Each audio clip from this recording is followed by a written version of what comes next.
Hello दोस्तों, आज हम देखेंगे कि how India become a nuclear power और इसको इंडिया की ज़रूरत क्या थी और इसके रास्ते में क्या रोड़े आए, क्या वर्ल्ड का उस टाइम रिएक्शन मिला हम लोगों को, किन लोगों की तरफ से हमें बधाइयाँ मिली, किन लोगों की तरफ से हम लोगों को आलोचनाएं मिली। ये सारा कुछ आज डिस्कस करेंगे। वर्ष 1945 जब अमेरिका ने प्रोजेक्ट ट्रिनिटी को अंजाम देकर पहले न्यूक्लियर बम का परीक्षण किया और अगस्त 1945 में मानव इतिहास के सबसे बड़े नरसंहार का जापान की धरती पर प्रदर्शन किया।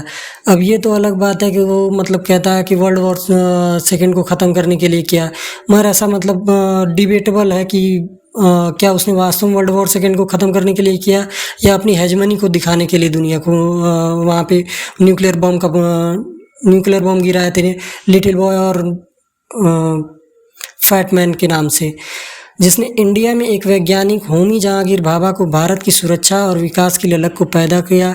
इनकी देखरेख में Tata institute of fundamental research की स्थापना JRD टाटा ने सर दोराबजी जमशेद टाटा ट्रस्ट के अंतर्गत की और Tata institute of fundamental research की स्थापना 1944 में इन्होंने JRD टाटा से अनुरोध करके उसके को फाउंडर बने।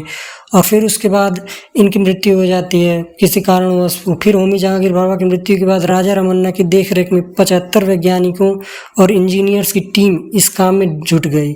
मगर उससे पहले ही जब देश आज़ाद होता है, ये तो खैर 1944 में इन्होंने ये काम अपना स्टार्ट कर दिया था, हालांकि 1944 में अपना काम स्टार्ट करने के बाद फिर उसके बाद ये सोचने लगे कि अब आगे कैसे होगा, मगर उसी टाइम देश आज़ाद भी हुआ था।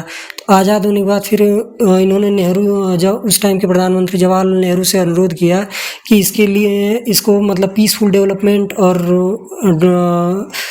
डेवलपमेंट और आर्म रेस को भी हम लोगों को देखना था कि दुनिया में सबके पास न्यूक्लियर पावर बढ़ती जा रही थी, तो उसे भी देखना था। तो 1954 में डिपार्टमेंट ऑफ एटॉमिक एनर्जी की स्थापना की गई भाभा के अनुरोध पर। और उस टाइम भारत के ऊपर अंतर्राष्ट्रीय मंचों पर न्यूक्लियर नॉन प्रोलिफरेशन ट्रीटी को साइन करने का दबाव भी बन रहा था, मगर फिर भी इंडिया उससे मना भी करता रहा, क्योंकि वो नॉन डिस्क्रिमिनेटरी थी कि ऐसा हुआ कि आप लोग परीक्षण कर लो और हम लोग सभी लोग कर लेंगे, और फिर इस इंडिया की बारी आए तो लोग कह रहे हैं कि नहीं, अब परीक्षण नहीं, अब बहुत ज़्यादा आर्म रेस बढ़ रही है। उस टाइप का माहौल बन गया था।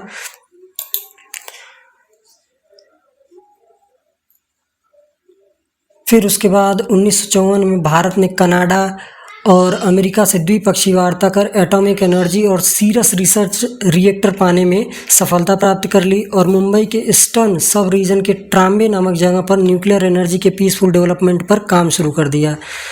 चूँकि सीरस रिएक्टर प्लूटोनियम को डेवलप करने के लिए बेस्ट था, इसलिए प्रधानमंत्री जवाहरलाल नेहरू ने कनाडा से न्यूक्लियर फ्यूल लेने के लिए मना कर दिया और भारत ने न्यूक्लियर इंडिजीनियस साइकिल को बनाने की दिशा में काम करने लगा।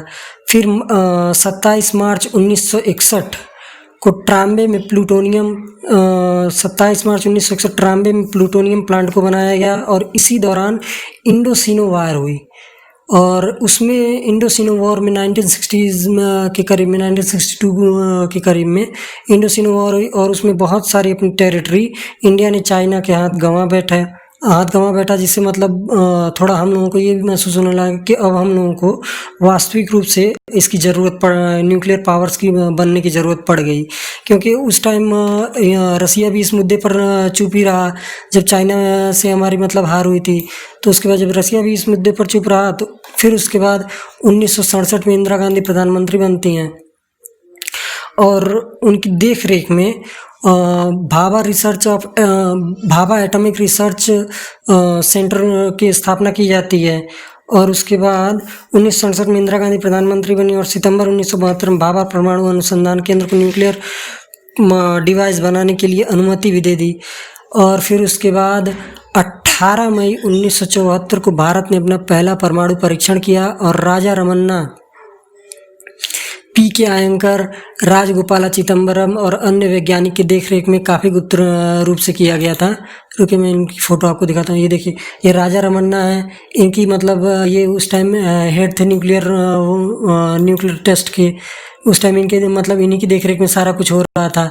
फिर उसके बाद होमी सेठना जी थे, होमी सेठना होमी सेठना थे, फिर पी के अयंगर और फिर उसके बाद राजगोपाला चिदम्बरम, इन लोगों की देख रेख में इस न्यूक्लियर टेस्ट को अंजाम दिया गया।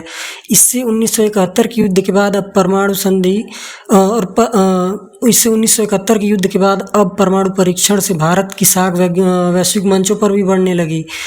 और इंडिया पहला ऐसा कंट्री था जो बगैर एनपीटी को साइन किए और out of the P5 nation, security council के P5 नेशन के अलावा ये अकेला मतलब कंट्री था जिसने मतलब न्यूक्लियर टेस्ट को कंडक्ट किया था।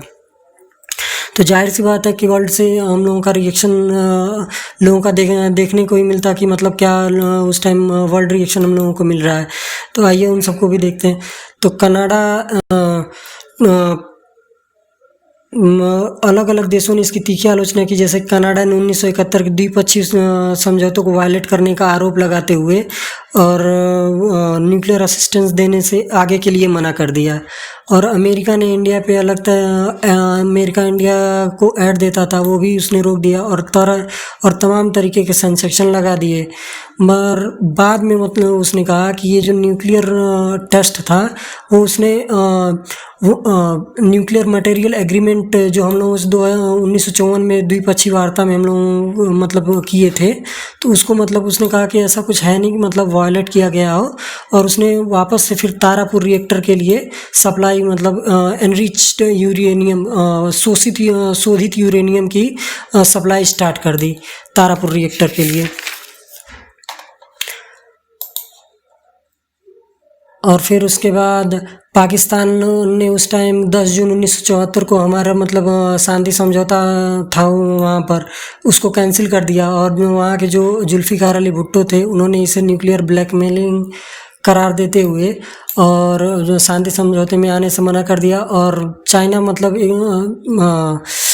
चाइना के सपोर्ट चाइना से मतलब थोड़ा मतलब ऐसा भी वो हुआ कि चाइना ने धीरे धीरे इसको सपोर्ट भी करने लगा पाकिस्तान को कि तुम भी डेवलप करो, तुम भी डेवलप। इसने टेक्नोलॉजी वगैरह सब इसको सप्लाई की।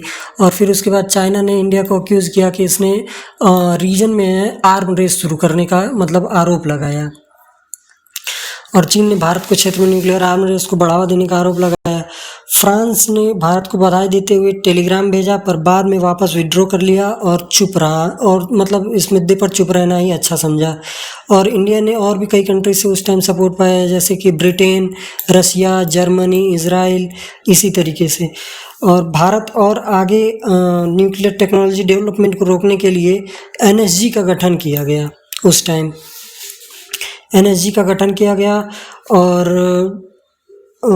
भारत को इसके ऊपर साइन करने और NPT को भी साइन करने के लिए दबाव बनाने पर इंडिया ने इस संधि को असमान और विभाजनकारी बताते हुए साइन करने से मना कर दिया और क्षेत्र में शांति और सौहार्द को बढ़ावा देने के लिए अस्थायी रूप से न्यूक्लियर परीक्षणों पर रोक लगा दी। और फिर उसके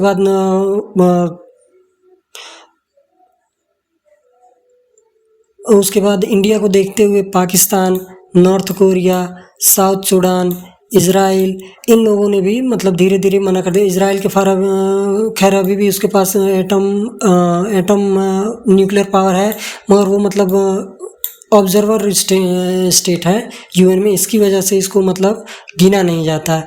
तो इस तरह से P5 नेशन के बाहर इंडिया टेस्ट करने वाला पहला वो बना।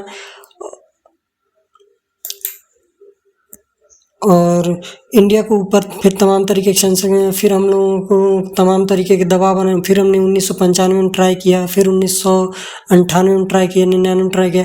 फिर उसके बाद हम लोग मतलब दूसरा पोखरण सेकंड भी किया, वो अलग वीडियो में हम इस बात को डिस्कस करेंगे। और फिर उसके बाद तो ये था इंड इस वीडियो का। तो दोस्तों ये भारत के पहले न्यूक्लियर परीक्षण और इंटरनेशनल रिएक्शन की कहानी। जल्दी आपको दूसरे परीक्षण की कहानी अगले वीडियो में सुनाऊंगा। ये वीडियो आपको कैसी लगी कमेंट सेक्शन में बताएं और लाइक, शेयर और सब्सक्राइब करना ना भूलें।